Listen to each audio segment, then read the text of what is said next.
안녕하세요. 대인 원해 박사입니다. 자, 오늘 주제는 가장 좋은 밑거름에 대해서 말씀드리도록 하겠습니다. 가장 좋은 밑거름 무엇이라고 생각하십니까? 저는 단연 이거라고 생각을 하죠. 바로 똥입니다. 똥. 예전에는 이제 인분도 쓰고 그랬는데 지금 그러신 분들은 안 계시죠. 아울러서 이제 제일 많이 사용하는 게 우분, 돈분, 개분 이렇게 가축분을 많이 쓰시는데 문제는 뭐냐면 이 가축분들을 이제 사용함에 있어서 무자비한 양 조절이 안 되기 때문에 사람들이 고생을 많이 하는 경우가 있고, 또 하나는 뭐가 있을까요? 이 부숙 정도죠. 부숙 정도가 맞지 않아서 문제되는 경우가 많이 있습니다. 지금 이 설명에 앞서서 요즘에 최근에 제일 문제시되는 게 하나가 있는데요. 최근에 제일 문제되는 게 칼슘 유황비료가 있잖아요. 칼슘 유황비료. 자, 농가분들이 지금 그 보조 사업으로 많이들 사용하시는 걸로 알고 있는데, 이 칼슘 유황비료를 쓰시게 되면 물론 좋겠죠. 근데 이제 그 사용 방법이 지금 명확치가 않습니다. 여러 포장이 있어서 이거를 써가지고 좋으신 분도 계시지만, 제 경험적으로 많은 농가분들이 고생하신 분들 중에 하나의 공통점이 이 칼슘 유황비료를 쓰신 분들이 공통점입니다.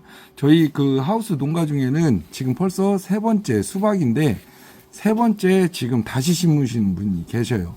근데 이제 뭐 온도가 올라가면 좀 괜찮겠거니 하고 계속 심으시는데 지금 계속 다시 심고 있는 상황입니다. 그래서 칼슘 유황비료를 만약에 이제 보조로 받으신 분들에 한해서 만약에 사용을 하신다고 하면 한 마지기 한 포 정도로만, 한 마지기에 한 포 200평 기준에서 한 포 정도만 이렇게 사용을 하시면 좋을 것 같습니다. 너무 많이 넣지 마세요. 너무 많이 넣어가지고 뿌리들이 이제 제대로 활성화가 안 되거나 나갔던 뿌리가 죽거나, 이 지금 그 앞전에 문제됐던 하우스 포장 같은 경우는 EC가 지금 한 2.7 정도 나옵니다. 2.7 정도 나오는데 거기에 산소 탱크랑 뭐 메소나나 여러 가지 지금 뿌리에 괜찮은 제품을 넣었는데 문제는 이 포트에서, 수박 포트에서 뿌리가 나갑니다. 예, 나가요. 왜 그러냐면 저도 생각을 해봤는데 요 부분에 있어서 뭔가를 많이 주니까 이 준 부분에 있어서 근권 가까운 쪽은 뿌리가 나가는데, 문제는 이게 더 뻗어 나가지 못하고 이쪽에서 이 뿌리골무가 다 곪아서 죽는 그런 경우가 있습니다. 까맣게 변해요, 이 부분들이. 새로운 뿌리들이. 그러니까 새로운 그 신초가 나가지를 못하고 전체적으로 고사하는, 말 그대로 싹수가 없어지는 좀 그런 부분이 좀 있을 수 있겠습니다. 이런 부분들 감안하셔가지고 기비를 사용하시는데 좀 주의하셨으면 좋겠고요. 저는 농가분들이 말씀을 하시면 반드시 넣지 말라고 합니다. 이걸 안 넣어도 충분히 잘 될 수 있기 때문에, 잘 되라고 고생해서 넣는 것이지 돈 써가지고 잘 안 되는 그런 부분이 있다면 저는 무조건 반대로 하는 그런 부분이 있기 때문에 이 방송을 보시는 분들은 만약에 넣기를 조금 넣으시거나 아니면 그거 아니어도 매우 농사가 잘 되는 그런 부분이 있어서 좀 참고적으로 알고 계시면 좋을 것 같습니다. 그리고 이제 지금 저 기비제를 얘기하고 있는데 이 가축 분뇨, 이게 우분이나 돈분이나 또는 개분에 있어서 이 양이 이게 무조건 좋습니다. 무조건 좋은데 문제는 뭐냐면 양을 많이 하거나 부숙 정도가 안 좋은 경우, 이 케이스 두 가지를 들 수가 있습니다.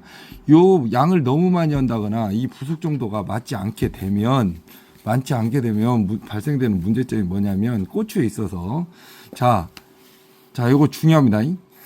다 아시는 걸 수도 있는데, 자, 생강이나 마늘이나 또 뭐가 있을까요? 또 감자, 이런 것들은 종구가 들어가기 때문에 씨앗도 아니고 종구가 들어가는 그런 부분이 있어서 이런 이씨, 그러니까 퇴비가 많았을 때 발생이 되는 이씨 부분이 있죠. 전기 전도도 이런 부분 같은 경우는 구근 작물들은 대부분 이렇게 그 구근으로 심는 그런 경우에는 퇴비의 이씨의 영향을 별로 받지가 않습니다. 그래서 퇴비를 무조건 많이 넣어야 돼요. 그렇지 않으면 밑이 크게 안 들죠. 양파는 죄예요. 양파는 왜 그러냐면 저희가 대표적으로 모종을 키워서 심는 것들, 애기모를 키워서 심는 것들 뭐 여러 가지가 있겠죠. 이걸 통칭해서 고추도 있고 양파도 있고 하는 건데, 이런 부분에 있어서 구근작물들은 물론 퇴비가 많아야 밑이 크게 들겠지만 옮겨 심는 것들은 좀 주의를 하셔야 돼요. 왜 그러냐면 고추만 대표적으로 제가 말씀을 드리면, 예전에 제가 방송을 했었는데요. 이렇게 해서 고추 포트가 이렇게 그림 실력이 엉망이에요. 죄송합니다. 이렇게 있다고 보면 그냥 이렇게 간단히 있다고 볼게요. 이게 이씨가 퇴비가 많고 하면 이씨가 높습니다. 그냥 그냥 똥을 많이 넣었어요. 그럴 경우에 발생되는 문제가 이 새뿌리가 나오지 않습니다. 이 새뿌리가 안 나와요. 여기서 2차근이 나겠죠. 그리고 농가분들이 만약에 심어놓고 만약에 상태가 안 좋다 그러면 무언가를 많이 주겠죠. 여기다 또는 여기다가 위쪽에다가 많이 주겠죠. 그렇게 돼버리면 이씨가 높게 되면 이 뿌리가 안 나오고 이 뿌리가 나옵니다. 그래서 고추를 많이 달아놓고 익을 때쯤 가면은 시들어서 죽는 경우가 많이 있습니다. 그럼 어떻게 하면 되냐? 그러면은 가장 좋은 방법은 퇴비의 양을 줄이면 됩니다. 퇴비양을 줄이게 되면 이 모든 일이 해결이 돼요. 근데 퇴비양을 줄이게 되면 작물이 잘 안 되겠죠. 그런 부분이 있는데, 이 퇴비양을 퇴비는 죄송합니다. 왔다 갔다 하네요. 마음이 급해서. 퇴비는 단위 면적에 이 비료, 퇴비뿐만이 아니라 비료나 퇴비나 단위 한 평에 몇 킬로가 들어가 있냐에 따라서 이게 결정이 되겠죠. 이게 가장 좋은 훌륭한 기비제라고 볼 수가 있는데, 근데 저희가 아무리 좋은 비료나 퇴비라고 하더라도 그 부숙 정도라든가 또는 이 제품의 질이라든가 그런 부분을 정확히 판단하기가 쉽지가 않습니다. 그래서 퇴비 양을 예를 들어서 한마디에 200평당 예를 들어서 1톤을 한다고 가정했을 때 이 부분을 절반 정도로 줄이세요. 물론 이거보다 훨씬 많이 들어가죠. 한 5톤까지도 들어가고 5톤 이상 넣는 분들도 계세요. 근데 이제 이 부분을 갖다가 제가 이렇게 말씀을 드린 이유는 뭐냐면, 옮겨 심는 거, 무조건 모종을 옮겨 심는 부분에 있어서는 퇴비양을 줄이시라는 겁니다. 퇴비양을 줄이면 뿌리의 활성도라든가 나중에 비가 왔을 때의 그 산소의 그 유지 정도, 그 토양 공급의 유지 정도가 차이가 있을 수 있기 때문에 퇴비양을 줄이는 그런 부분이 있고, 또 아울러서 또 뭐가 있을까요? 퇴비양을 줄이게 이게 비료나 퇴비나 단위 면적에 떨어지는 키로수. 요즘에 연면 시비로 모든 거를 비료를 커버한다고 그러는데 그건 있을 수가 없습니다. 절대 있을 수가 없어요. 평당 떨어지는 NPK의 이 전체적인 이 키로수가 있기 때문에 요거는 불변의 법칙이에요. 뭐 연면 시비로 때려가지고 그걸 커버를 한다 말가. 좀 저하고는 좀 이렇게 의견이 좀 틀린 그런 부분이 있습니다. 절대 그렇게 될 수 없다고 저는 생각을 하고요. 그러려면 일단은 옮겨 심는 그런 부분들에 있어서는 이 뿌리의 발생이, 새뿌리의 발생이 가장 중요한 부분입니다. 이게 잘 되냐 안 되냐에 따라서 농사의 성공 여부를 좌우한다고 이렇게 생각이 됩니다. 그렇게 하려면 제가 퇴비양을 줄이라 했죠. 퇴비양을 줄이게 되면 단위 면적의 퇴비양이 줄어들게 되면 그걸 보충할 만한 그런 부분이 있지 않습니까?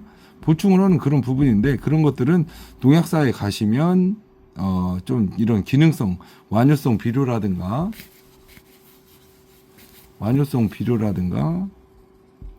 원해용입니다. 수도용은 아니에요. 수도용은 코팅이 좀 두껍게 되어 있기 때문에 좀 시간이 많이 걸립니다. 완효성 비료라든가 기능성 퇴비를 쓰시면 됩니다. 이런 부분이 있고, 이런 부분을 같이 병행을 하시는 게 좋아요. 무조건 얘네들만 먼저 쓴다고 하더라도 그건 꼭 좋지가 않아요. 이제 저 같은 경우는 작년에 그 방송을 하면서 또는 여러 농가들한테 경험을 하면서 했던 오가믹스라는 제품을 이렇게 판매를 하고 좋은 호응을 받고 지금 현재 많이 판매를 하고 있습니다. 그래서 회사에 물건이 없다고 합니다. 제가 다 팔아서 그런 게 아니고 어찌 됐건 인기가 매우 좋다고 합니다. 지금 올해 물량이 다 떨어져 갖고 추가로 제품을 원료를 공급 받아가지고 지금 제품을 생산하고 있는데, 이 오가믹스라는 제품이 저도 이렇게 말씀을 드리면 어떤 분들은 이제 그거에 대해서 좀 제 경험적으로 했던 그런 부분을 정확히 말씀을 드리면, 아마 이 오가믹스라는 제품 말고도 또 다른 기능성 제품도 만약에 해당이 되는 거예요. 참고적으로 알고 계시면 됩니다. 내가 이걸 팔라고 하는 거 아니에요. 우리 집 와가지고, 저희 집 와가지고 이거 사가시는 분 별로 없어요. 저희 농가들만 많이 사갔습니다. 그런 부분에 있어서 가장 효율적으로 이런 기능성 제품, 자, 기능성 제품을 잠깐만요. 죄송합니다. 기능성 기비제라고 할게요. 그냥 기비제 요 제품을 가장 효율적으로 쓰려면 생각을 해보세요. 자, 얘네들이 보통 50평에 한 포입니다. 50평에 한 포. 50평에 한 포 내지는 30에서 50평에 한 포인데, 그렇게 하다 보면 30평 하면 엄청 넓잖아요. 근데 걔네들 이 알갱이 작은 게 하나가 떨어져 가지고 제대로 효과가 날까요? 효과가 별로 안 나겠죠.